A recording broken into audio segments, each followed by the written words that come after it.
Blade Runner 2049 is directed by Denis Villeneuve, written by Hampton Fancher and Michael Green, and stars Ryan Gosling, Harrison Ford, Ana de Armas, and Jared Leto. This is a sequel to the 1982 sci-fi classic Blade Runner and is set 30 years since the events of that film. There are more replicants in the world than ever before, but we still need Blade Runners to take down the older models who were not designed to obey. Our main character, Officer K, is a Blade Runner played by Ryan Gosling, and he uncovers a deep conspiracy that drags the events of the past kicking and screaming into the world of the future. Denis Villeneuve made one of my favorite movies of last year with Arrival, but he still has massive shoes to fill with this film. This is a sequel that has been in development for many years, a sequel to a film that many consider one of the best ever made, one of the greatest science fiction films ever, a highly influential film for so many people who still make movies to this day. So going into this film, I hope that this film could match up to the lofty expectations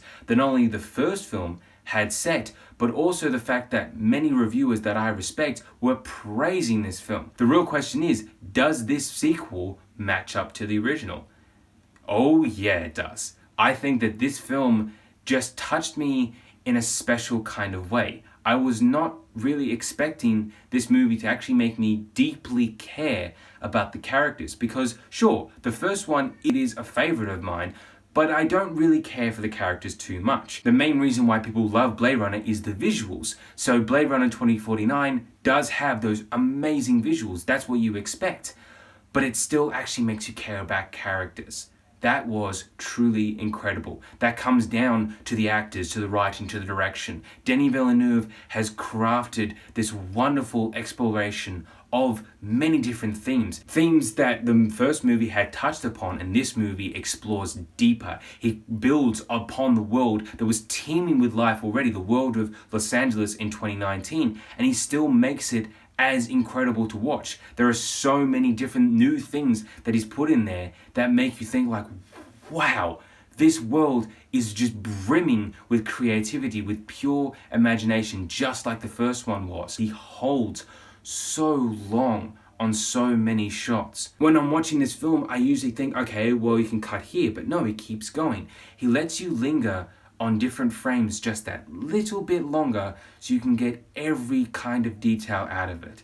That is a sign of a true master of film. The performances from Ryan Gosling, Harrison Ford, and even Ana de Armas were all fantastic. Gosling plays his character very emotionless at first, but then as he goes on, he explores these far deeper, more complex emotional states. Harrison Ford gave probably one of the best performances I've seen from him in a long time. Sure, I loved him in The Force Awakens, but he was kind of just having fun with that because it's Han Solo. He's a fun guy. Rick Deckard is a character full of pain, full of sorrow, and he plays that so well. He was beautiful to watch, and Ana de Armas as well was a true standout for me. I did not expect anything from her. I wasn't even sure where I'd seen her from, but she turned out to kind of be the emotional core of this movie, and that was a beauty to watch. But the real standout, above everything, above the direction, performance, the music from Hans Zimmer and Benjamin Wallfisch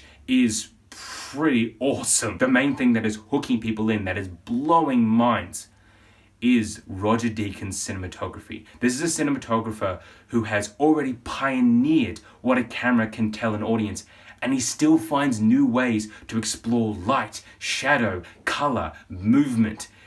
The camera work in this film, the way that Roger Deakins has crafted his scenes, the way that he positions his camera, every single frame of Blade Runner 2049 is perfect, and I am so willing to decode every single one, just like I have the original Blade Runner. Blade Runner 2049 is not perfect. It is a very long film. It's 2 hours and 43 minutes. It is a long movie. It's a slow burn. It's ponderous. It takes its time to explore things, and that's going to get on people's nerves. And there's one subplot in particular that I can't get into because of spoilers, but it just really stood out to me as, okay, that went completely nowhere, and you could have rewrote all of that and it really wouldn't have changed that much. But Blade Runner 2049, as it is a film, like I said, that touched me in a deep, special kind of way. I'm a lover of film. I analyze films. I look deeper into them. And this was a film that was calling to me to look as deep as I could. And you know what I found? I found a beautiful, near perfect exploration of so many wonderful themes of existence, of gender identity, of love, of humanity. Those were themes that I've seen before, sure, but Blade Runner 2049 found new ways to explore them. It had wonderful performances, excellent direction, perfect cinematography. So much of this film I absolutely loved. I will definitely see it again in theaters. I recommend that you go out and see Blade Runner 2049. You may not have exactly the same experience that I did, but what an amazing experience I did have. And I'd have to say that Blade Runner 2049 is a film that you should throw all your money at. So Blade Runner 2049, have you seen it? Please tell me what you think about it in the comments below. There are going to be videos linked down here or one over there. For more Mr. Movies, please press my little face right there. Thanks for watching.